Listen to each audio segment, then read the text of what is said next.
Actually मला या Sylvia विगंड आधीचं नाव होतं, आता जी सिल्विया मेयर झाली आहे. सिल्वियाने मला पहिलं पत्र पाठवलं ते मार्च 88 मध्ये. तर तिचं पहिलं पत्र आलं, तिने लिहिलं की तू क्रिस्टाला पत्र लिहित होता, तर तिच्याऐवजी मी लिहिलं तर चालेल का. मला काय, मी कोणालाच बघितलं क्रिस्टा काय सिल्विया काय आपल्याला काहीच माहीत नाही. तिला म्हणलं हो चालेल. आणि मग तेव्हापासून आमचं इतकं बॉन्डिंग चांगलं झालं की आज आम्ही 37 वर्ष पत्र लिहितोय.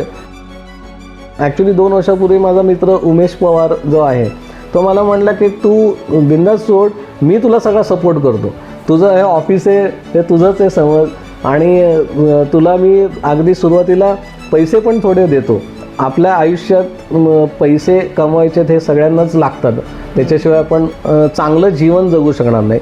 तर त्याच्यामुळे पैसे हा क्रायटेरिया आहे, पण पैशाबरोबर तुला सॅटिस्फॅक्शन कामाचं आणि रिस्पेक्ट अशा 3 गोष्टी आपल्याला, आणि त्या मला खूप पटल्या. तर म्हणजे मी आत्तापर्यंत रिअल इस्टेट मार्केटिंगमध्ये काम करत होतो, तर आता ॲक्च्युअल सेल्समध्ये यायला काहीच हरकत नाही आहे. आणि त्यामुळे मी आता ऑथोराइज रेरा कन्सल्टंट म्हणून आहे. आणि ती प्रत्येक ह्याला मला ग्रीटिंग कार्ड आणि सगळ्यांची नावं घालून, म्हणजे मला विशेष काय वाटतं की माझ्या वाढदिवसाला बड्डे कार्ड जे यायचं माझं, त्याच्यावरती तिची तर सही असायचीच, ती नवरा, तिची 2 मुलं, आई वडील, तिच्या बहिणी, आजी आजोबा असे सगळे सह्या करायचे की, आणि मग ती लिहायची की you are my favourite pen friend अशा यांनी तो.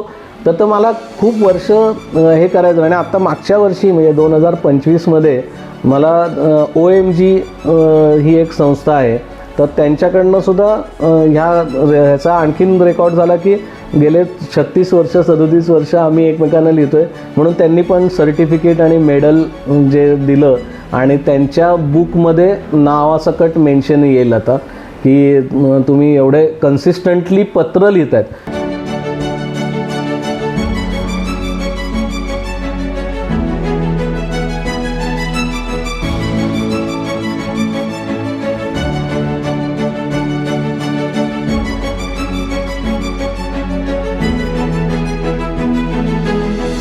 नमस्कार मित्रमैत्रिणींनो, लाईफ बिगिन्स आफ्टर 50 या सदरात तुम्हा सगळ्यांचे स्वागत आहे. आम्ही दोघांनी आत्ताच आमची 50शी क्रॉस केली. जरा फॅमिलीची जबाबदारी कमी झाली, मुलांची जबाबदारी कमी झाली. आपण जसं हे लाईफ आता एन्जॉय करतोय तसं आपले बाकीचे मित्रमैत्रिणी किंवा आजूबाजूचे लोक कसे एन्जॉय करतात, तर याची उत्सुकता म्हणून आम्ही ही लाईफ बिगिन्स आफ्टर 50 ही संकल्पना सुरू केली.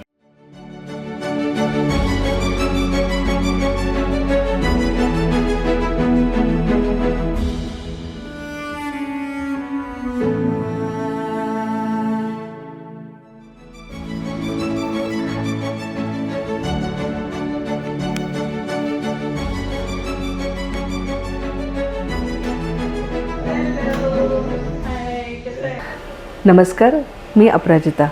लाईफ बिगिन्स आफ्टर 50 या पॉडकास्टमध्ये आम्ही आमचा एक मित्र आहे मनीष खाडीलकर म्हणून, आपण याला आज भेटतोय. 33 वर्ष जवळपास त्यांनी सेल्स आणि मार्केटिंगमध्ये काढलं. बरेच न्यूजपेपर आणि बिल्डर्सकडे काम केलं आहे, आणि आता त्यांनी 2 वर्षापूर्वी स्वतःचा बिझनेस स्टार्ट केलेला आहे, आणि त्यातनं आता तो आणि 50शी पण क्रॉस केलेली आहे. आत्ता जरा वेळ मिळाला आहे, आणि लाईफ बिगिन्स आफ्टर 50 याच्यासाठी मनीष हा एकदम परफेक्ट आहे असं मला वाटतो, आणि म्हणून आज आपण याला भेटतोय. Thank you so much.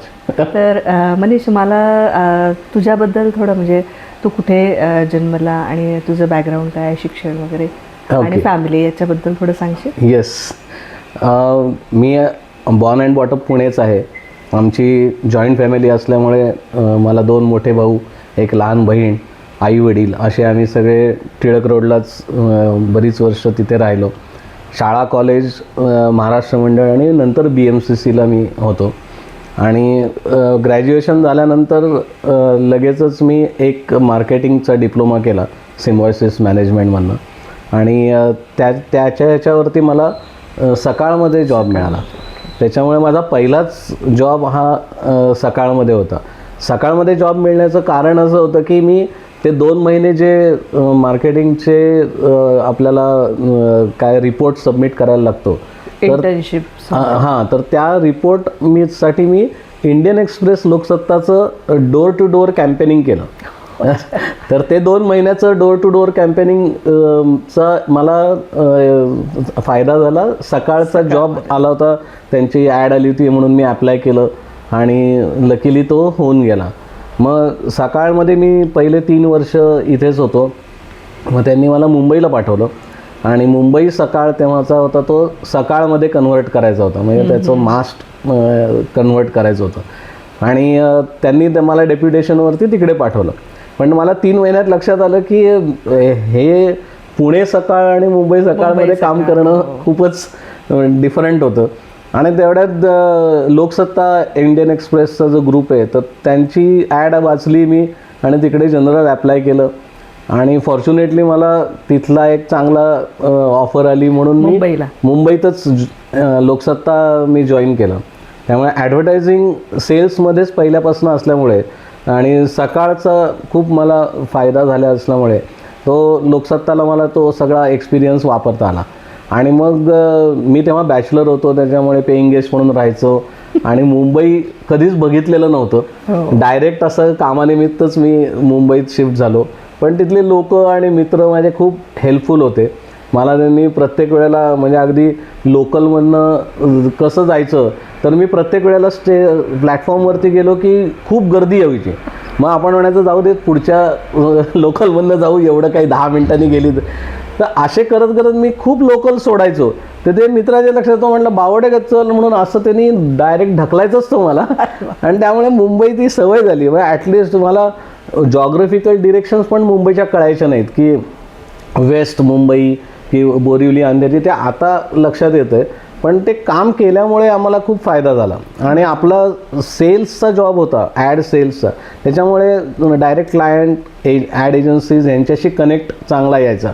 मग तिथे वेगवेगळे प्रोग्रॅम्स करायचो, वेगवेगळ्या सप्लिमेंट्स मी काढल्या आणि मग त्याचा फायदा मला झाला. आणि मग साधारण लग्न करायचं आहे अशा याच्यात होतो.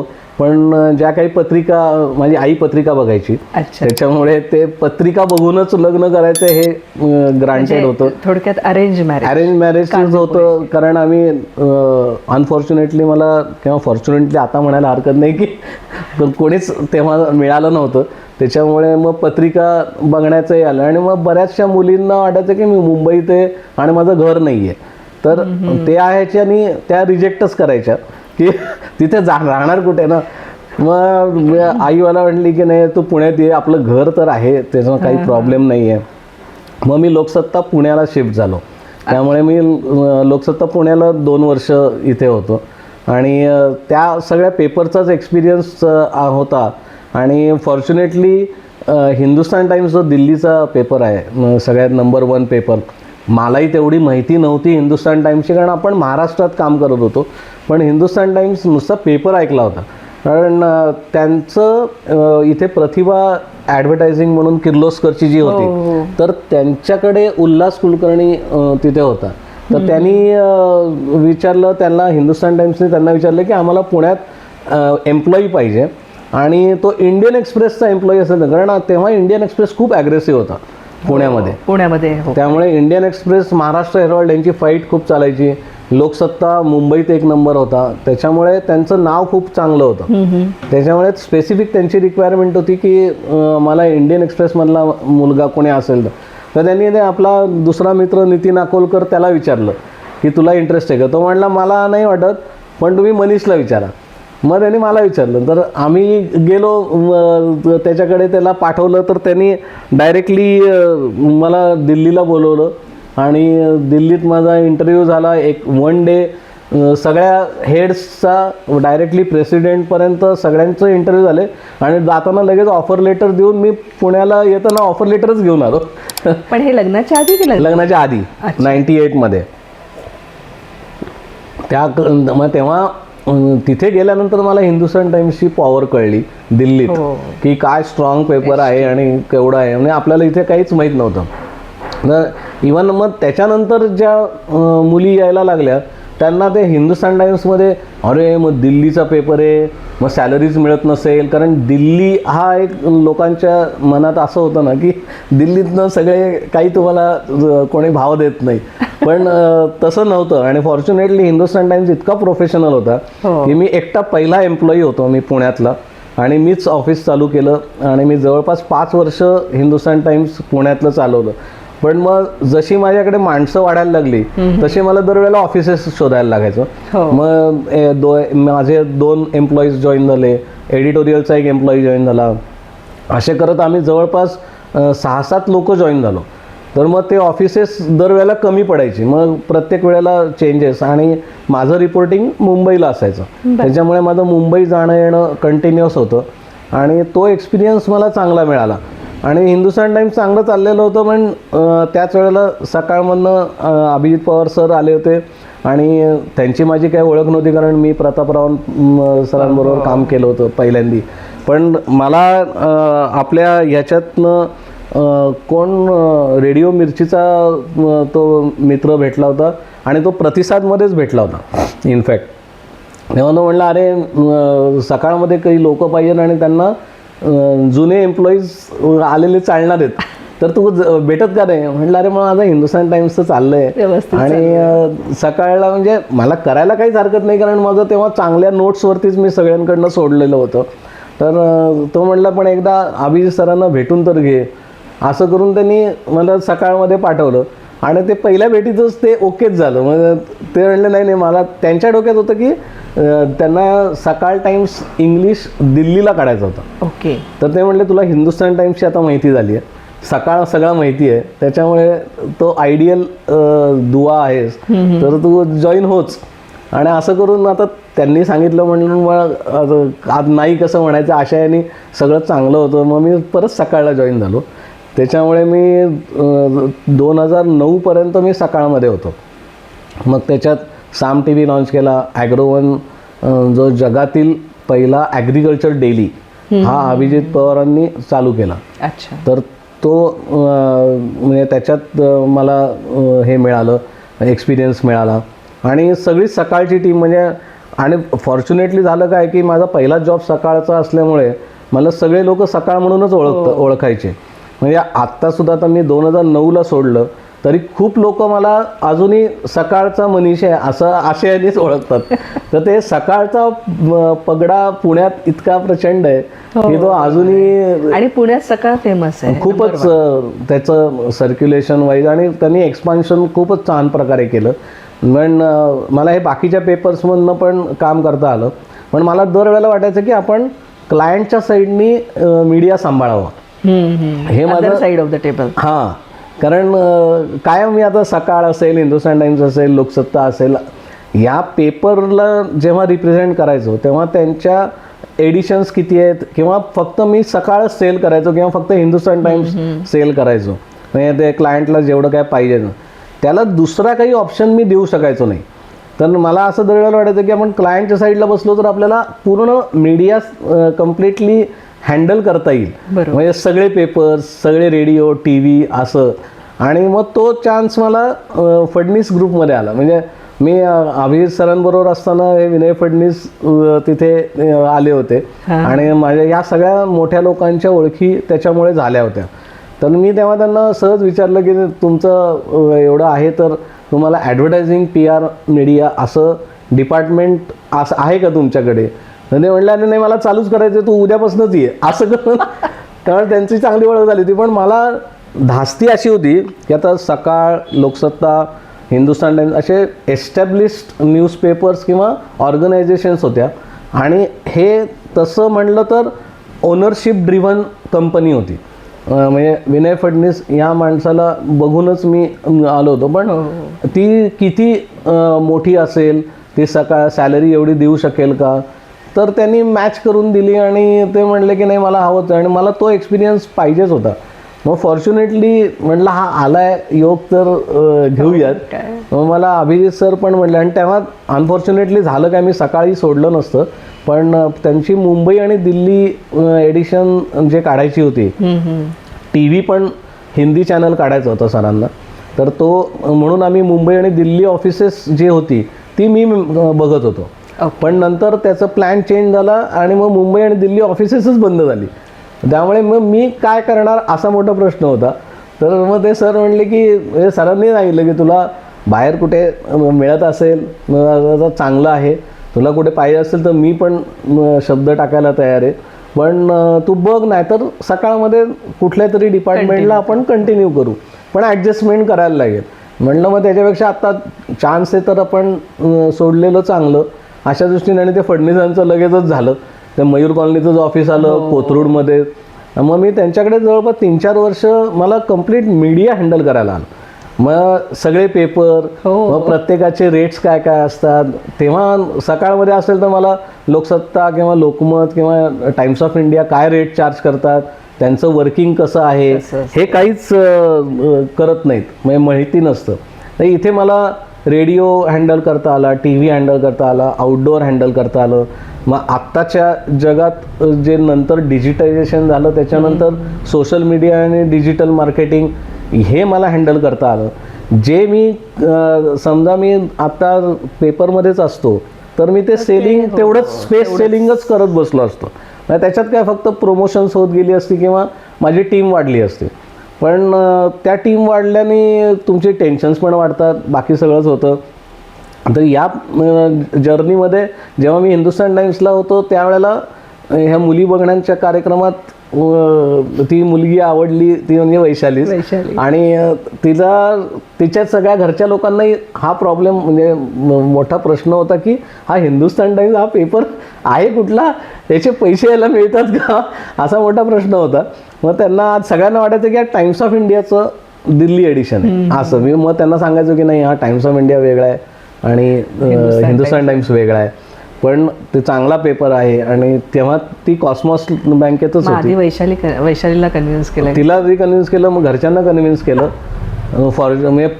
आणि तिची सुद्धा गमतीशीर म्हणजे तिची पत्रिका 1 वर्षापूर्वी आली होती, पण ती नुसतीच पत्रिका कुठनं तरी आली होती आणि ती आईच पत्रिका बघते, काही गुणमिलन पूर्ण जमलं नाही आहे म्हणून रिजेक्ट झाली, त्यामुळे ती आली नव्हती. 1 वर्षानंतर ते कुठल्या तरी दुसऱ्या सोर्समधनं परत तीच पत्रिका विथ फोटो आला. तर तो फोटो आल्यानंतर मी बघितलं, माझा एक क्रायटेरिया होता की बाबा मी हाईटला कमी असेल, म्हणजे हाईट कमी आणि गोरी असेल तर जास्त, म्हणजे निदान आता बघायचे तर निदान गोरी मुलगी आली तर अशा ह्यानी. तसं तो फोटो गोरा होता, केस वगैरे लांब, वेणी घातलेली अशी टिपिकल होती. म्हणजे पण कॉस्मॉस बँकेत जॉब करत होती, त्यामुळे म्हटलं मला नोकरी करणारी एवढ्याकरता हवी होती, कारण त्यांना तेवढं एक्सपोजर मिळतं, हे होतात, बोल्ड असतात. तर त्याच्यामुळे आणि मग तिची बॅकग्राऊंड ती ॲक्च्युली साखरवाडीची आहे, म्हणजे फलटणच्या इथे साखरवाडी आहे. तर तिचे वडील तिथे मुख्याध्यापक होते शाळेचे, त्याच्यामुळे त्यांचा शिक्षणाच्या वरती हे होता. आणि ती शाळा संपल्यानंतर SP कॉलेजमधनं तिने BSc केलं. अच्छा. आणि MBA केलं नंतर. पण म्हणजे हे सगळं शिकून तिने इथे पुण्यात राहून हॉस्टेलला राहून असं सगळं तिने ते कंप्लीट केलं. तर त्या ह्याच्याने मी म्हटलं की ही पुण्यात, तिला म्हटलं, विचारलं मी की पुण्यात हे आहे ना सगळं तुला माहितीचं. नाही म्हटलं आता मी बँकेत पण नोकरी करते. म्हणजे ते बघायचा विषय आला. मी आईला म्हटलं की आता, आई म्हणली की रिजेक्टेड पत्रिका होती म्हणून मी काही दाखवली नाही वगैरे. म्हटलं पण आता बघायला काय हरकत आहे, म्हणजे अगदीच गुणविलन जमत नाही असं नाही. मग नंतर ते झालं, मग त्यांनी बघायला बोलवलं आणि फॉर्च्युनेटली तिचा मोठा भाऊ आणि माझा मोठा भाऊ अतुल हे दोघं एका डिप्लोमाला एकत्र होते, त्यामुळे ती ओळख निघाली. मग चांगलंच झालं, मग बाकीच्या ओळखी निघाल्या. त्यामुळे घरात आल्यानंतर बरंच हे झालं. आणि मग आमचं 2000 साली फेब्रुवारी 2000 लग्न झालं. तर त्याच्यामुळे दरवर्षी आत्ताचं जे वर्ष चालू आहे त्यामुळे वर्ष किती चाललंय लक्षात ठेवायला नाही लागत. म्हणजे आता 26वं वर्ष चालू आहे, त्यामुळे आमच्या लग्नाला 26 वर्ष. आता मागच्या वर्षीच तुम्ही लग्नाचं, आम्ही 25व्या वर्षी ह्याला केला होता, कुलू मनालीलाच गेलो होतो. कारण मग 2002ला मनाली झाली मुलगी पहिली. म्हणजे कुलू मनालीला गेला आणि मनाली स्टोरी आहे नाही का. हां, ते म्हणजे मनाली मला खूप आवडायचं गाव. म्हणजे मी जवळपास 82-83 कुलू मनालीला पहिल्यांदा गेलो होतो. तू ट्रेकिंग पण करतो? मी ट्रेकिंग करतो. मग आमचा एक फ्रेंड्स ऑफ ॲनिमल्स ग्रुप होता, तर त्याच्यातर्फे आम्ही कुलू मनाली जो ट्रेक केला होता शाळेत असताना. मग नंतर मी युवा शक्तीबरोबर खूप ट्रेक्स केले. विवेक देशपांडे, मिलिंद देशपांडे त्यांच्याबरोबर खूप ट्रेक्स केले. मग तो अख्खा ग्रुप माझा इतका चांगला झाला होता की आम्ही दर रविवारी कुठे ना कुठेतरी जायचो. म्हणजे पुण्याच्या आसपास तर इतके छान गड आहेत की माझ्या मग सगळे गड त्याच्यामुळे झाले. म्हणजे आईबाबांना सुद्धा त्याचे अट्रॅक्शन होतं की नाही आम्हालाही ट्रेकिंगला. म्हणलं अगं ट्रेकिंगला तुम्ही कसे याल? नाही यायचंच आहे. तर एका ट्रेकला ते कात्रज सिंहगड आले आणि मग मी दुसऱ्या ट्रेकला आईबाबांना राजगडला घेऊन गेलो होतो. मग राजगडलाच आले, ते वरती चढले, लोकांना काकू या तुम्ही, काकू या, असं करत सगळे. त्यामुळे आईबाबांना पण ट्रेक जेव्हा तेवढेच केले त्यांनी 2-4 ट्रेक्स केले, पण ते अवघड होते. म्हणजे त्या वयाला त्यांनी केले तर ते खरंच कौतुक आहे. आणि बाबा सायंटिस्ट होते NCLला, त्यामुळे त्यांनी 35 वर्ष यांचे, पण त्यांना सॅटर्डे संडे ऑफ असायचा, गव्हर्मेंट हॉलिडेज असायच्या. त्याच्यामुळे बाबा आम्हाला कायम सगळे एकत्रच असल्यामुळे काहीच प्रश्न नव्हता की सगळी जॉईंट फॅमिली असल्यामुळे. आणि माझ्या मोठ्या भावाचं लग्न 90मध्ये झालं आणि त्याची बायको सुद्धा MSc हे झालेली होती आणि बायोलॉजीमध्ये, आणि तिने NCLमध्ये जॉईन केलं होतं. त्याच्यामुळे मग ते दोघं एकत्र जायचे. मग वहिनी आणि माझे बाबा असे मग रिक्षाने NCLला पाषाणला जायचे. त्यामुळे आता मोठ्या मधल्या भावाची मुलं आता एक US मध्येच तो MS झाला आणि आता तोही आता जॉब करायला लागेल. आता तुझा मुलगा पण न्यूझीलंडला असतो? माझा मुलगा आता तो इंटर्नशिपला गेलाय. ते ईशानला हॉटेल मॅनेजमेंट मध्ये, म्हणजे त्याला इतकं पॅशनेट होता हॉटेल मॅनेजमेंट.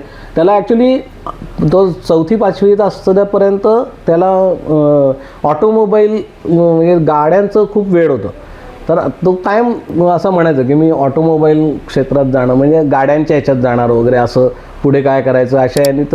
तर मला नेहमी वाटायचं की त्याला गाड्यांचं एवढं प्रचंड वेळ आहे तर तो गाड्यांच्या ह्याच्यातच जाईल वगैरे अशा याने.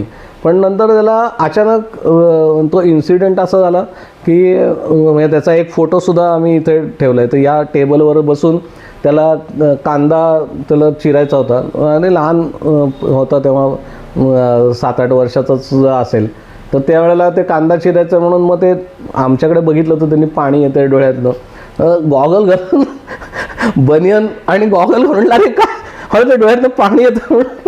तर तो फोटोही मी काढून ठेवला तेव्हाचा. तर ते जो कांदा इतका मस्त चिरला होता त्यांनी, मी म्हटलं अरे तुला चांगलं येतंय वगैरे असं. त्याला ते आवडायचं बरं का सगळं. आणि आम्ही दोघंही जॉब करत असल्यामुळे त्यांना आम्ही पाळणा घरात ठेवायचो. वुडलँडला सकाळी जाताना, सकाळी ते शाळेत जायचे, शाळेतनं डायरेक्टली गाडी त्यांना पाळणा घरात सोडायची. मग वैशाली जाताना दोघांच्या बॅग्स वगैरे घेऊन पाळणा घरात सोडायची. मग मी ऑफिसला जायचो, वैशाली ऑफिसला जायची, आणि मग हे दोघं पाळणा घरातनं डायरेक्टली, वैशाली तेव्हा हाफ डे होता कारण दोघांना मुलांना घेऊन यायचं वगैरे. मग ती 5 वाजता जेव्हा यायची घरी, त्यावेळेला ती येताना मुलांना घेऊन यायची. मग ते असे जवळपास 11 ते 5 किंवा 6 ते पाळणा घरातच असायचे. तर नंतर आता मग मनाली मोठी झाली जेव्हा, आणि ईशान पण तसा मोठा झाला होता, तर त्यांना ते पाळणा घरात आवडायचं नाही. सगळी छोटी छोटी मुलं, आणि मग त्यांना ते कंटाळा यायचा खूप वर्ष पाळणा घर. मग ते म्हटलं आम्ही घरीच थांबतो वगैरे, असे त्यांनी घरीच थांबलायचे. मग मनालीला आम्ही सगळ्या सूचना देऊन तिला हे करायचो, कारण ती मोठी होती, मग ती सांभाळायची. ते दोघंही शाळेतनं आले की मग जेवायचे वगैरे. तर एक दिवस हा आला तर, आणि याला काहीतरी मग त्या भूक लागली नाही, म्हणजे आधी आल्यावर शाळेतनं काहीतरी खाऊन आला होता आणि नंतर थोड्या वेळाने भूक लागली. तर त्या दिवशी काही पोळ्या केलेल्या नव्हत्या. तर यांनी ते पाहिलं होतं, म्हणजे हार्डली 5वी-6वीतच होता तेव्हा.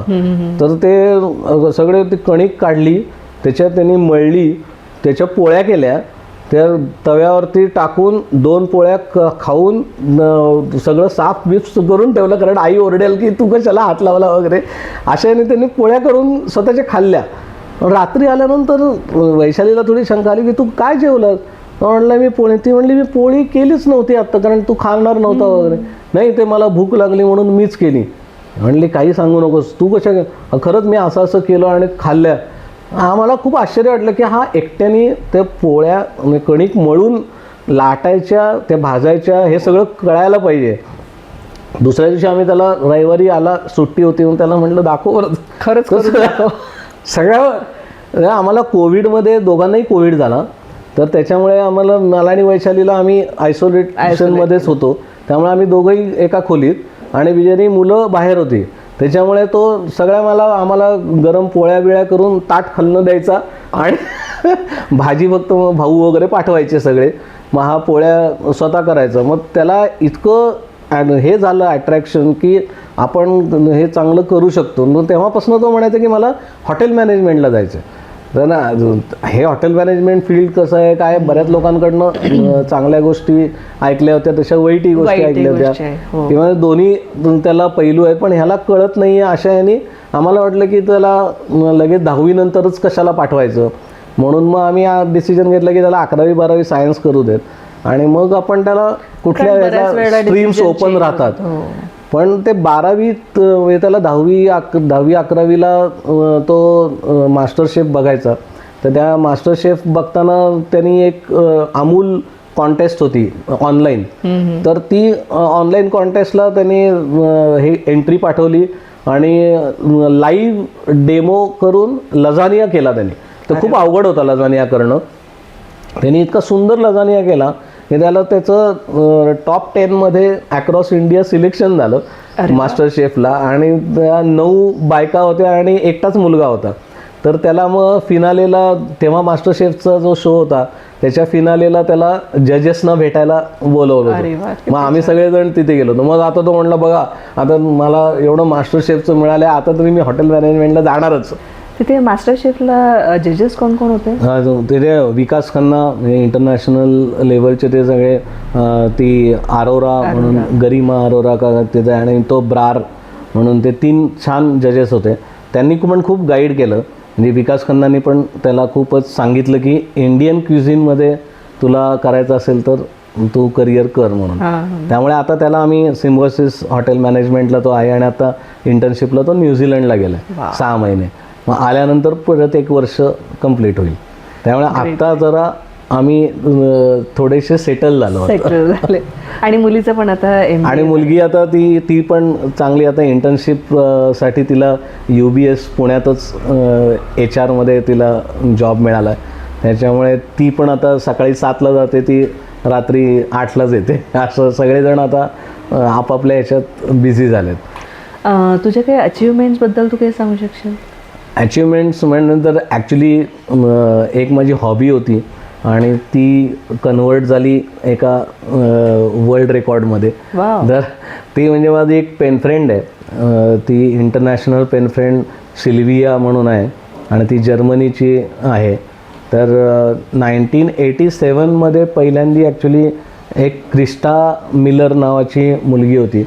तर तिला मी पत्र लिहिलं होतं की आपण पेन फ्रेंड्स व्हायचं का वगैरे, आणि मग तिने पण ओके म्हणून आम्ही वर्षभर तिच्याबरोबर माझा पत्रव्यवहार चालू होता.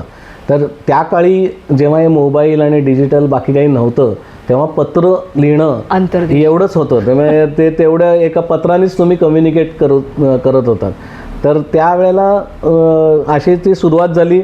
आणि मग 1 वर्षानंतर ॲक्च्युली मला या सिल्विया, तिचं सिल्विया विगंड आधीचं नाव होतं, आता जी सिल्विया मेयर झाली आहे. तर तिचं मला पत्र आलं पहिलं की तू माझ्या कझिन सिस्टरला लिहित होतास आणि मला इंडियन पेन फ्रेंड खूप आवडतात, पण तिला वेळच होत नाही पत्र लिहायला, त्याच्यामुळे मी तिच्यावर खूप ओरडते, कारण मी तुझी सगळी पत्र वाचते तिच्याकडे आलेली, आणि मी तिला ओरडते की तू उत्तर का नाही पाठवते.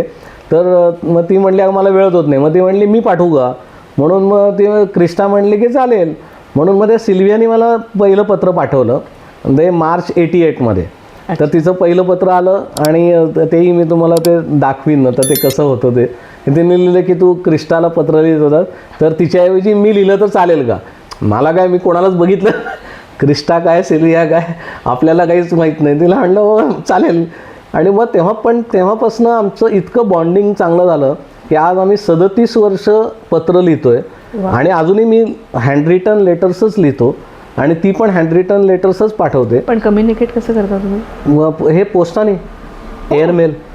अरे वा. तर सगळं एअरमेलनी जातं, आणि तिचे म्हणजे त्यांची पण अशी जॉईंट फॅमिली आहे, मोठी फॅमिली आहे. माझीकडची पण सगळी फॅमिली तिला माहिती आहे. त्याच्यामुळे आम्ही अगदी छान फॅमिली फ्रेंड्स झालो आहोत. माझ्या बायकोचं मुलांची नावं, ते काय काय करतात, त्यांची मुलं काय काय करतात, असे सगळं आम्ही एकमेकांना पत्रांमधनं लिहितो. मग असे महिना 2 महिन्यातनं एक पत्र एक्सचेंज होतं असं. तर अशी आमची जवळपास आता 250 वगैरे पत्र मीच लिहिली असतील तिला, आणि तिच्याकडनं पण तेवढीच आली. कारण प्रत्येक ह्याच्यात मग आम्ही लिहितो की तुझं हे पत्र मिळालं. गिनीज बुक ऑफ हां, ते मग तो रेकॉर्ड 2002 मध्ये लिम्का रेकॉर्ड्समध्ये मी नाव टाकलं. तर त्या असं एवढं कंटिन्युअस विदाऊट ब्रेक, म्हणजे काही त्याच्यात लिम्का रेकॉर्ड्समध्ये असे रेकॉर्ड होते की ती माणसं वर्षातनं एक पत्र लिहितात. आमची वर्षातनं 4-4 पत्र 5-5 पत्र एक्सचेंज व्हायची जास्तीच. म्हणजे कारण ती क्रिसमस, न्यू इयर हे त्यांच्या सणाला ती मला गिफ्ट्स पाठवायची. मग मी आपल्या वेळेला दिवाळी असेल किंवा तिचा वाढदिवस, तर मी तिकडनं काहीतरी गिफ्ट पाठवायचो. त्याच्यामुळे आमचे मोठे मोठे बॉक्सेस म्हणजे, आणि ती प्रत्येक ह्याला मला ग्रीटिंग कार्ड आणि सगळ्यांची नावं घालून. म्हणजे मला विशेष काय वाटतं की माझ्या वाढदिवसाला बड्डे कार्ड जे यायचं माझं, त्याच्यावरती तिची तर सही असायचीच. ती नवरा, तिची 2 मुलं, आई वडील, तिच्या बहिणी, आजी आजोबा असे सगळे सह्या करायचे की, आणि मग ती लिहायची की you are my favourite pen friend. अशा याने तर मला खूप वर्ष हे करायचं. आणि आता मागच्या वर्षी म्हणजे 2025मध्ये मला OMG ही एक संस्था आहे, तर त्यांच्याकडनं सुद्धा ह्याचा आणखीन रेकॉर्ड झाला की गेले 36 वर्ष 37 वर्ष आम्ही एकमेकांना लिहितोय. म्हणून त्यांनी पण सर्टिफिकेट आणि मेडल जे दिलं, आणि त्यांच्या बुकमध्ये नावासकट मेन्शन येईल आता की तुम्ही एवढे कन्सिस्टंटली पत्र लिहित आहेत. कारण आता अनफॉर्च्युनेटली किंवा फॉर्च्युनेटली म्हणायला पाहिजे की त्यांच्याकडे सोशल मीडियाच नाही आहे. म्हणजे ती ॲक्टिव्हच नाही आहे कुठल्या सोशल, ती व्हॉट्सॲपला नाही आहे, फेसबुकला नाही आहे, कुठेच नाही आहेत. त्याच्यामुळे मला पत्र लिहावंच लागतं. आणि मग ती पण पत्र पाठवते. आणि आमची अजूनही पोस्टाने पत्र येतात. म्हणजे कुरिअर पण नाही, पण रेग्युलर पोस्टाने मी गेले 37 वर्ष रेग्युलर पोस्टाचंच हे वापरतोय, एअरमेल सर्व्हिस.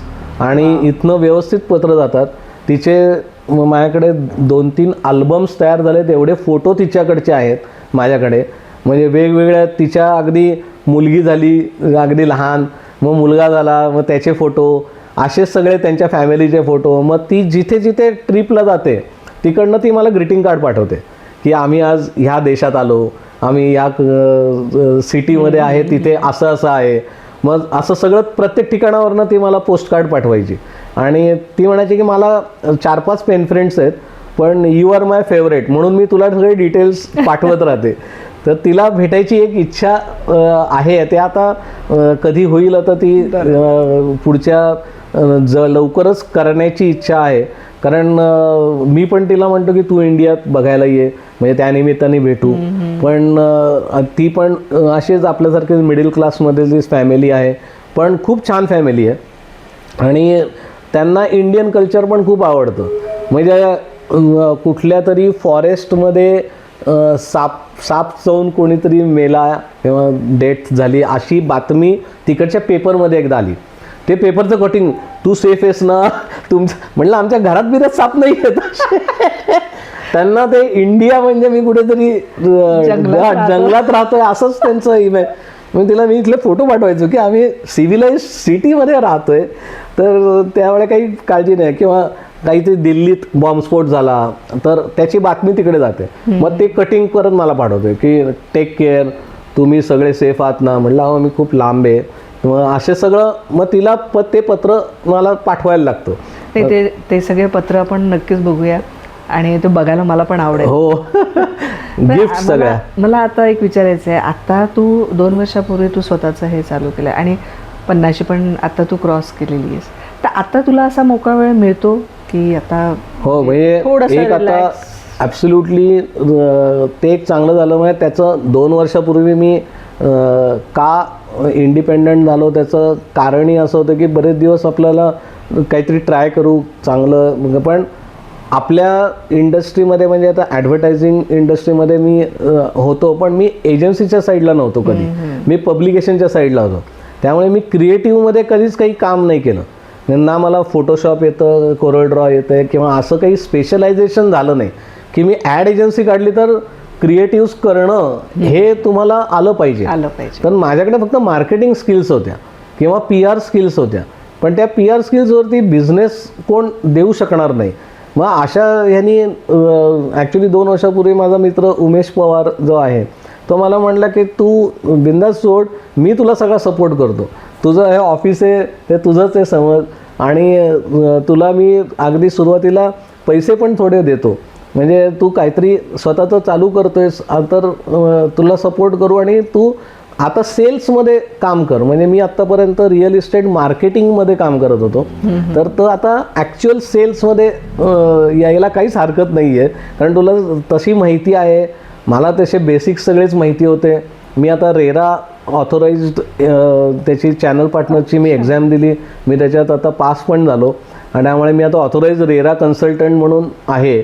तर ह्या सगळ्या गोष्टी केवळ त्यांनी मला काय सांगितलं की तुला 3 गोष्टी लक्षात ठेवायच्या की आपल्या आयुष्यात पैसे कमवायचे हे सगळ्यांनाच लागतात, त्याच्याशिवाय आपण जगू शकणार नाही किंवा चांगलं जीवन जगू शकणार नाही.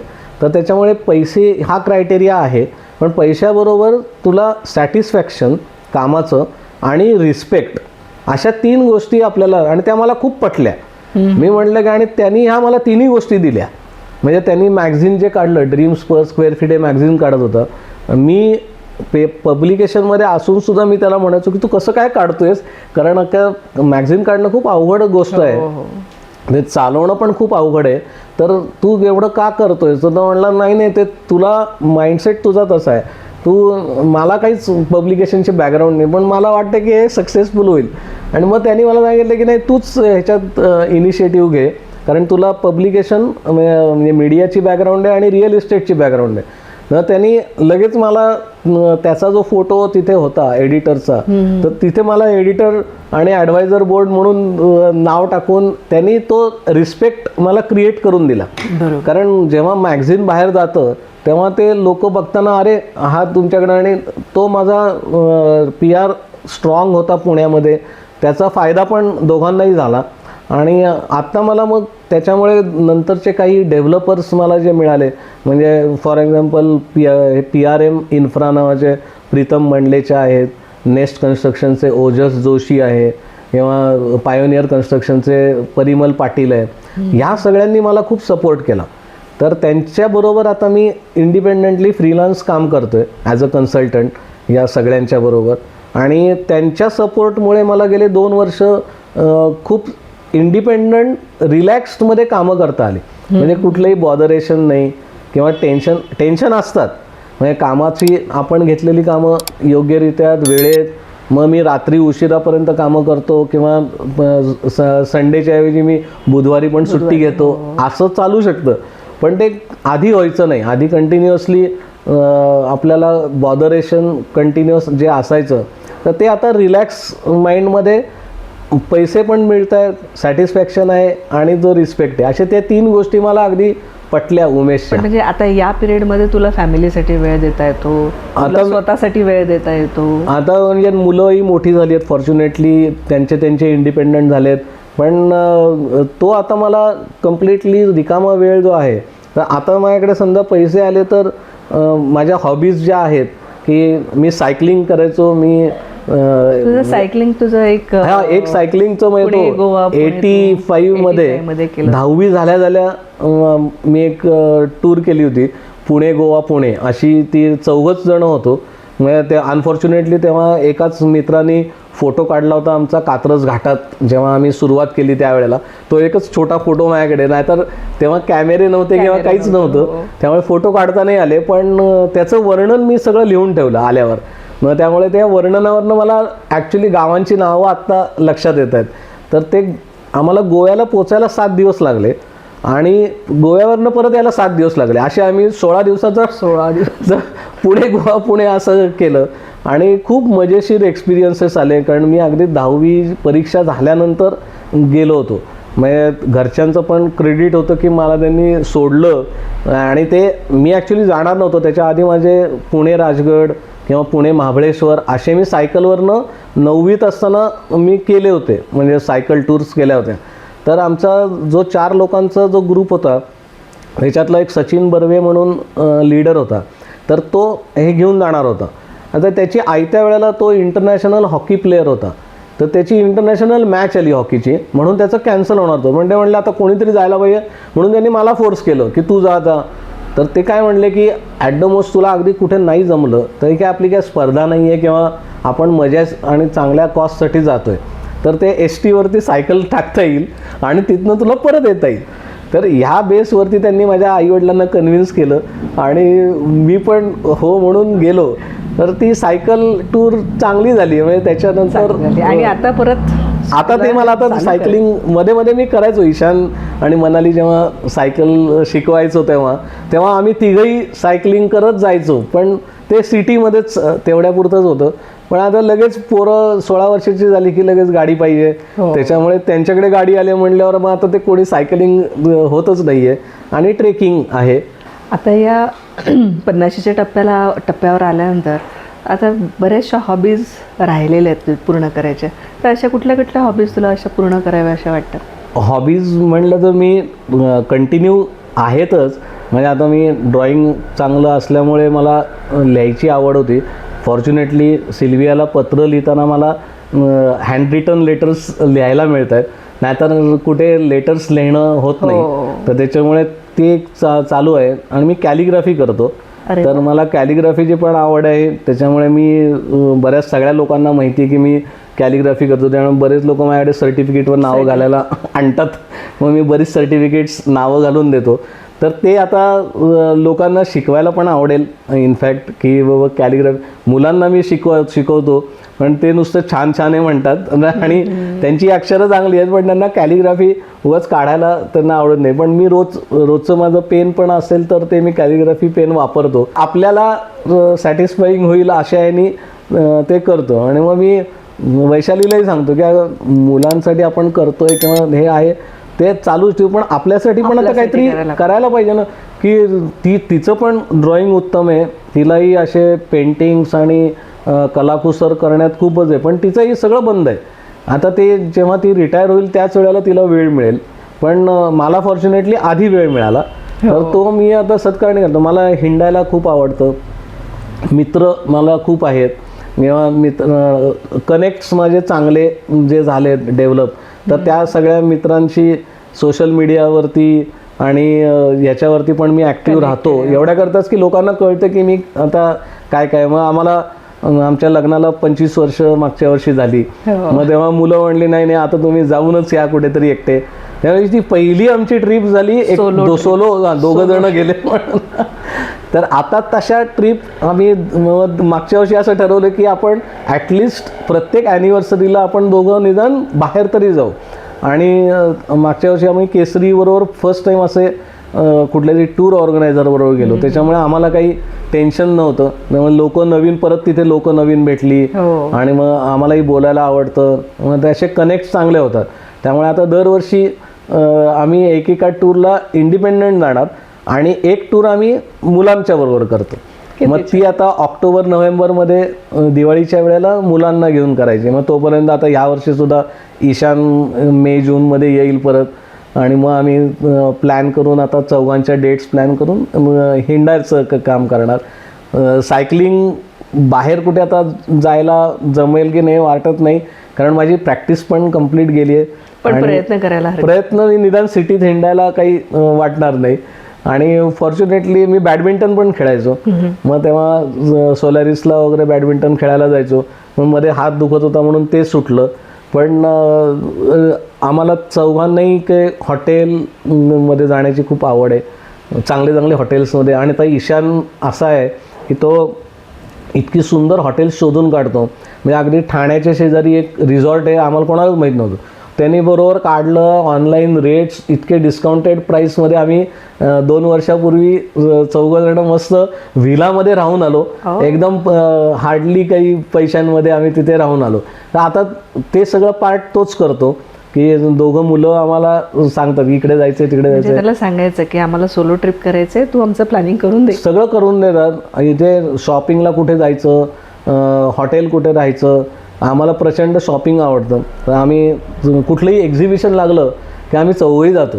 म्हणजे एक्झिबिशनमध्ये मित्र तर कधी येऊच शकणार नाहीत, पण फॅमिली आम्ही जातो आणि नको असलेल्या गोष्टी पण आण, अरे हे हवं ना बरं घ्या, असं करून घेतो. आणि आता ईशानची शॉपिंग म्हणजे काय, प्लेट्स, नाईफ्स, हे त्याला एक्झिबिशनमध्ये खूप व्हरायटी मिळते. मग त्याच्यासाठी आम्ही आणि आता मनाली टिपिकल मला तशी मुलगी म्हणजे आवडायची आणि हवी होती तशीच ती मुलगी झाली की तिला बरोबर नीटनेटकेपणा, नटायची आवड, तिला प्रचंड हे असं सगळं परफेक्ट मुलीचे जे ॲस्पेक्ट्स असतात ते सगळे तिला ती एन्जॉय करते. आणि आता ती म्हणते आता मी माझं कमवते त्यामुळे मी आता करणार एन्जॉय. त्यामुळे तर बरीच इंडिपेंडंट झाली आहेत मुलं. मग आता आमच्या दोघांच्याही वेळ मिळतोय. मग आता घर रेनोव्हेशन करायचं, हे जे सगळे फॅक्टर्स राहिले होते की पत्रिकेमधनं तर आई मला सांगते की तू बंगलाच घेणार. म्हटलं आई आता ते शक्य नाही, हल्लीच्या काळात बंगला कोणी, आणि आता पुण्यात वगैरे नाही तरी तू बंगलाच घेणार. मग ते मुलं मला म्हणतात तू कशाला नाही म्हणतो. अरे म्हटलं मला माहिती आहे ना की आपल्याला बंगल्याला काय हे राहतं, पण पॉझिटिव्ह राहा म्हणतात. म्हटलं ठीक आहे, मी पॉझिटिव्ह आहे की बंगला राहायला. मग आई आता म्हणते की अगदी बंगला म्हणजे मोठं घर, त्यामुळे आम्हाला असं घरात इंटरेस्ट होता की बाबा तिथे सगळ्या सोयी सुखसोयी असतील, गार्डन आहे, मुलांना खेळायला आहे, अशा सोसायटी असेल अशा ह्याच्यात. पण ते आता ह्याच्यात शक्य होईल की नाही माहीत नव्हतं. पण म्हटलं म्हणून मग आहे ते घर तरी चांगलं करून घेऊ, असं करून मग आम्ही आता त्याच्यात रेनोव्हेशनमध्ये पैसे टाकून ते एन्जॉय करतो. मग आम्ही म्हणले की जिथे राहतोय आपण ते तरी सगळ्यात चांगलं, 24 तास जिथे आहे ते तरी चांगलं असायला पाहिजे. मग आम्हाला फॉरेन ट्रिप करायची आहे सगळ्यांच्या मनात. ते मला कधी आता होईल. आणि ती पहिली लिस्टमध्ये, हां म्हणजे ती कुठेही असली तरी चालेल, पण माझ्यासाठी म्हणून मला सिल्वियाला भेटायला जायला आवडेल. आणि तिला मला सरप्राईज द्यायचं होतं. म्हणजे मी खूप प्रयत्न केले की असे एक मी प्रेझेंटेशन पण ॲक्च्युली बनवलं आहे ह्याचं की मी कसं हिला भेटलो आहे किंवा तिची पत्रं कशी आहेत. तर माझ्या डोक्यात असं होतं की ज्या जर्मन कंपनीज आहेत लाईक मर्सिडीज आणि या अशा, तर त्यांची पुण्यात हेड ऑफिसेस आहेत. तर त्यांना मला अप्रोच करायचे की बाबा तुम्ही मला काहीतरी करून स्पॉन्सर करा आणि मला सिल्वियाला भेटायचं आणि सिल्वियाला भेटून द्या. मी म्हणजे तुमची एक CSR ॲक्टिव्हिटी होईल की जो माणूस 37 वर्ष ज्या माणसाला दुसऱ्या माणसाला भेटला नाही आहे यांची भेट आम्ही घडवून आणली, असं तुम्हाला तुमचं मायलेज करा तुम्ही. मला आवडलं CSR ॲक्टिव्हिटी होऊ शकते असं मी त्यांना एक प्रेझेंटेशन करून ते मी पाठवतोय, पण मला राईट कॉन्टॅक्ट मिळत नाही. म्हटलं त्यांनी स्पॉन्सर केली तर माझं झालं, अगदीच कोणी नाही आलं तर आपले पैसे जमवायचे आणि तिला भेटायचं. आणि मग ती कधी इकडे इंडियात आली तर सगळ्यांना ती भेटू शकेल असं ह्याच्यात. हां म्हणजे तेवढं एक स्ट्रॉंग हे आहे की बाबा, म्हणजे माझे काही भावाचे मित्र जेव्हा जर्मनीला गेले होते तेव्हा मी त्यांना लिहिलं, अरे मग हा फोन नंबर आहे, तिला विचार ना तू कुठे आहे वगैरे. तर त्यांनी तिथे जाऊन फोन केला की असं मी मनीषचा मित्र बोलतोय. म्हणले हां मनीषचा मित्र, वा अरे मग तू कुठे आहे, तो का नाही आला. तर म्हणलं नाही तो नाही आला, पण तो का नाही आला. हां तेवढेच बोलले आणि ते म्हणले नाही त्यालाच पाठवा वगैरे असं करून त्यांनी फोन. मग तो जो नंबर होता त्याच्यावरती मी खूप ट्राय केला होता. तर मी पण इथनं मग त्या फोन नंबरवरती आपले आता मोबाईल आले आणि मोबाईल इंटरनॅशनल होते, तर मी फोन फिरवला. तर तिनेच घेतला बरं का सिल्वियानी.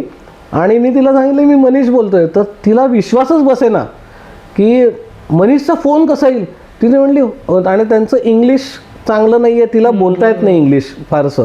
तर तिने मला लिहिलं होतं की मी आठवून तुला पत्र लिहिते, म्हणजे इंग्लिश शब्द आठवून तुला पत्र लिहिते. मग मी वेळ घेते तेव्हा, पण आम्ही इंग्लिश बोलतच नाही कोणाशी. तर मी तिला, मला जर्मन येत नाही त्यामुळे तिला, म्हणजे तुम्हाला भेटायचं असेल तर तिने इंग्लिश कळेल हां किंवा इंग्लिश कळलं, जर्मन मला जर्मन शिकायला लागेल. आज त्याच्यासाठी मी जर्मन कोर्स पण लावला होता रानडे इन्स्टिट्यूटला. मी सकाळमध्ये असताना संध्याकाळचा रानडे इन्स्टिट्यूटला डिप्लोमा म्हटलं करूया जर्मनचा आणि जर्मनमध्ये पत्र लिहू असं माझं स्वप्न होतं. तर ते इतकं अवघड आहे जर्मन लँग्वेज आणि मला जॉब करून ते कधी कधी 2 क्लासेस आता शिकायला काय हरकत आता मी जर्मन थोडंसं शिकीन असं वाटतंय. पण ती गंमत अशी झाली की तिला मी जेव्हा फोन केला तेव्हा ती म्हणली की मनीष मनीष आणि नुसतं मनीष मनीष म्हणत बसली. तर तिला काही बोलताच आलं नाही आणि मी म्हणलं काहीतरी बोल. तर मग तिची मुलगी होती, मग तिच्या मुलीने तो फोन घेतला. ती म्हणली की नाही आई खूप इमोशनल झाली आहे म्हणे की मनीषचा फोन इंडियातनं आला. म्हटलं अरे काय फोन, मित्र फोन करू शकत नाहीत का अशा आहे. पण ती म्हणली नाही तिला बोलताच येत नाही आहे तर ती तुम्हाला वाटल्यास पत्र लिहिल म्हणे. यू टॉक टू हर पण इन कित्येक लेटर्स. वेळा असं होते की तुम्ही बोलू नाही शकत पण तुम्ही लिहिताना ना खूप एक्सप्रेस हो तिचं एक खूप एक्सप्रेसिव्ह लेटर्स असतात. म्हणजे तिला मी नंतर पत्र दाखवीन तिची. तर ती इतकी सुंदर पत्र लिहिते पण बोलते ना. त्यामुळे मी 2 वेळाला तिच्याशी बोलायचा ट्राय केला पण ती बोललीच नाही अजून. आता मग प्रत्यक्ष समोर असेल तर काहीतरी बोलेल एवढा मोठी तुझे बकेट लिस्ट मध्ये हे नाव प्रायोरिटी आहे. आणि बायको आणि मुलांना फॉरेन टूर करायची आहे. आता मग आम्ही निदान इंडियातले माझ्या बऱ्यापैकी काश्मीर ते कन्याकुमारी हिंडून झालंय. त्याच्यातले काही स्पॉट्स फक्त राहिलेले आहेत. तर त्याच्यात माझं काश्मीरला ट्रेकिंग झालेलं आहे. कुलू मनाली हिमालयात.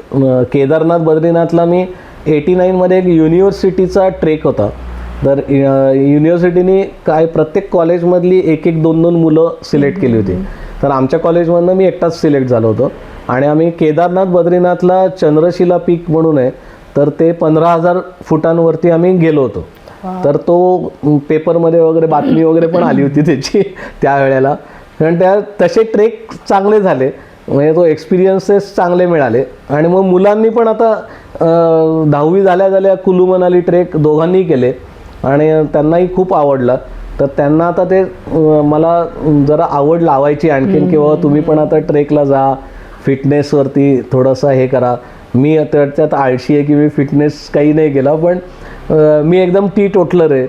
त्यामुळे ड्रिंक स्मोकिंगपासून मीडियात राहूनसुद्धा मी त्याच्यापासून लांब राहिलो. त्यामुळे मला त्याचा ॲडव्हान्टेज पण झाला की तब्येत चांगली राहिली फॉर्च्युनेटली. आणि आई वडीलसुद्धा म्हणजे मला आत्तासुद्धा मी 35शीत आहे असा फिलिंग इंटरनल असतं. त्यामुळे म्हातारा झालो आहे अशा याच्यात क्रायटेरियामध्ये आमच्या घरात कोणीच तसे दिसत नाहीत. म्हणजे इवन आई आता 86 आहेत, बाबा 90 आहेत. तर ते सुद्धा वाटत नाहीत. म्हणजे त्यांनासुद्धा आता 70-75 मधल्याच समजतात लोक. तर ते गॉड गिफ्ट आहे आमच्या घरात की सगळे यंग दिसतात अजून. म्हणजे आता 50शी आत्ता ज्यांनी जस्ट 50शी झालेले आहेत किंवा त्यांनी 50शी क्रॉस केले त्यांना तू काय मेसेज देशील? मेसेज वगैरे द्यायचा आपण आपले एक्सपिरियन्सेसच ॲक्च्युली सांगतात. पण मला असं वाटतं की एक स्टेज आता अशी आहे की बाबा तुम्ही फॅमिली तुमची सेटल झालेली असेल तर त्यांच्याबरोबर जास्ती वेळ घालवून तुम्ही त्या बाकी फिरायला जा. म्हणजे आम्हीसुद्धा जे करतो की पिक्चरला जातो, हॉटेलिंग करतो. म्हणजे आमची आई अजूनही ओरडते की तुम्ही भयंकर हे एंटरटेनमेंटवरती खूप पैसे खर्च करता. पण आम्ही म्हटलं की आता आहेत आपण जेवढे कमवतोय तर त्याच्या निम्मे खर्च केले तर काही बिघडणार नाही आत्ता तरी. म्हणजे आणि फॉर्च्युनेटली आम्ही आता डेट फ्री झालो. म्हणजे लोन्स असतात तर ती 50-55 पर्यंत तुमची लोन्स कंप्लीट होतात. आणि आता मग तुम्हाला पैसे सेव्हिंग करून तुमच्या हॉबीज तुम्ही कुठे करायच्या असतील, हॉबीज म्हणण्यापेक्षा तुम्हाला ज्याच्यातनं आनंद मिळेल असं की हे करावं. मग तुम्ही हिंडायला जा, पिक्चरला जा. आता माझे काही मित्र त्यांना ते सोलो ट्रिप करतात, मग ते एकटेच फिरायला जातात.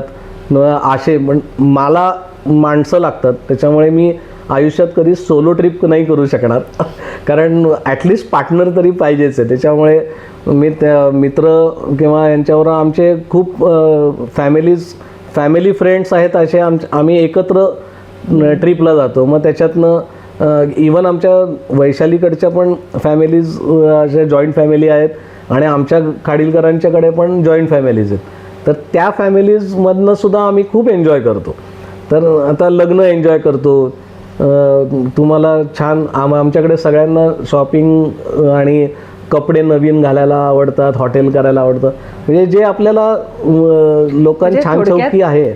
खूप पैसे असे साठवून ठेवण्यापेक्षा ते पैसे तुम्ही तुमच्यावर खर्च करा आणि एन्जॉय करा. करेक्ट, असं मला वाटतं. इवन आता मला मी 94मध्ये एका मित्राच्या याच्यामुळे एक पुणेरी पुणेकर नावाची सिरियल आली होती, याकूब सईदनी जेव्हा दूरदर्शनवरती केलं होतं. तर मला त्याच्यात पण काम करायचं योग आला. तर तेव्हा मी त्याच्यात पण काम केलं. आणि आता मला असं वाटतं की कुठला तरी असा ग्रुप जॉईन करावा की ज्याच्याने मला थिएटर खूप आवडतं. म्हणजे मी कॉलेजला असताना 5 वर्ष थिएटरमध्ये होतो. ॲक्टिंग काही एकदम उच्च स्केल वगैरे अशी नाही आहे, पण त्यावेळेला असं मध्येच वाटायचं की आपण ॲक्टिंगकडे जावं आणि ट्राय करून बघावं. पण डेअरिंग कधीच नव्हती की याच्यातनं पैसे मिळतील की नाही. तर आता हॉबी म्हणून करायला काहीच हरकत नाही. मग एखादी शॉर्ट फिल्म केली, एखाद्या याच्यात कुठे मोठ्या भावाचा रोल केला, असे करायला काही हरकत नाही आहे. कारण माझे एक रिलेटिव्ह होते, ते आर्मीत होते. तर त्यांनी आर्मी सोडल्यानंतर ते लेक्चर्स द्यायचे, म्हणजे टॉक शोज असायचे त्यांचे, की ॲक्च्युअल फील्डवरचे अनुभव ते सांगायचे.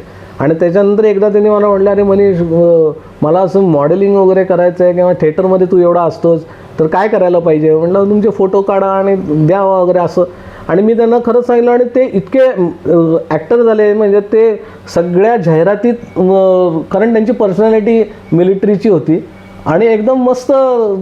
ते मला दरवेळेला म्हणायचे की तुझ्यामुळे मी या फील्डमध्ये आलो, नाही तर मी आर्मीतला माणूस कधी इकडे आलो नसतो, असे त्यांनी सांगितलं. तर आता मला ती वेळ आली असं वाटतं की आपण पण मध्ये मध्ये ट्राय करावं. एखादा असेल तर अगदीच काही लोक कशी पण दिसायला असली तरी माझा फक्त चेहराच दिसेल किंवा नाही ॲक्टिंग आलं तरी कोणाबरोबर तरी ॲक्ट केली असं. कारण त्यावेळेला मला श्रीकांत मोघे, सुधीर जोशी यांच्याबरोबर, जयराम कुलकर्णी यांच्याबरोबर ते शोमध्ये काम करता आलं. तर तसे आता माझी हॉबी परत चालू करायची असं इंटरेस्ट आहे. आणि ते लोकांनी मग आता 60च्या आत चालू केलं तर जोपर्यंत हेल्थ तुम्हाला साथ देते आहे. कारण नंतर ते असं होतं ना की जोपर्यंत जेव्हा दाणे असतात तेव्हा दात नसतात, अशी परिस्थिती येण्याच्या आधी तुम्ही दात आणि दाणे दोन्ही आहेत आणि मग तुम्ही खाऊन एन्जॉय करताय, असं ह्याच्यात राहायला पाहिजे. खूप छान आपण गप्पा मारल्या मनीष. म्हणजे तुझ्या जुन्या गोष्टी, आता तुला काय करायचे, अशा बऱ्याचशा गोष्टीवर आपण म्हणजे बोललो. खूप छान वाटलं. म्हणजे बऱ्याचशा बकेट लिस्टमध्ये खूप छान छान गोष्टी तुला करायच्या आहेत आता. आणि all the best for that. Thank you so much. आणि तुझ्या सगळ्या इच्छा पूर्ण व्हाव्या अशी आमची इच्छा आहे. अरे वा, थँक्यू. तर थँक्यू सो मच.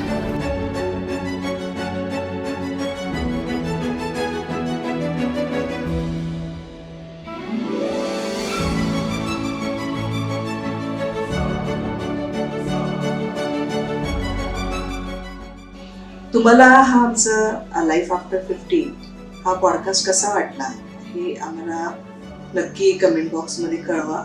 तुमची प्रतिक्रिया लिहा आणि चॅनल सबस्क्राईब करा. आणि तुम्हाला पण तुमचे काही एक्सपिरियन्स तुम्हाला शेअर करायचे असतील तर व्हॉट्सअप नंबर दिलेले आहेत, त्याच्यावर तुम्ही कनेक्ट करू शकता. तर भेटूया लगेच.